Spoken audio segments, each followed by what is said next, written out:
مولانا صاحب نفل نماز میں مقتدی فرض کی نیت سے نماز ادا کر سکتا ہے؟ مثلا تراویح کی نماز میں عشاء کی نماز پڑھنا سنت کی روشنی میں کیسا ہے؟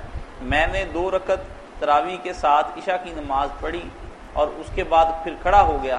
اپنی نماز پوری کی۔ قائل تو اس کے بھی ہیں لوگ، کئی امام اس طرح کرتے ہیں کہ نفل نماز پہ پڑھ رہا، اس لیے عرب میں تو آتے ہیں آپ لوگ جو ہے نا اس قسم کے کوئی سنتے ہی پڑھ رہا اس کے ساتھ ہی کھڑے ہو جاتے ہیں، فرض شروع کر لیتے ہیں، مگر ایک کام جو ہے نا غلط، سوئی کے ناکے کے برابر جس روایت سے نکالتے ہیں نتیجہ کہ حضرت معاذ بن جبل رضی اللہ تعالیٰ عنہ نبی علیہ السلام کے پیچھے عشاء کی نماز پڑھتے تھے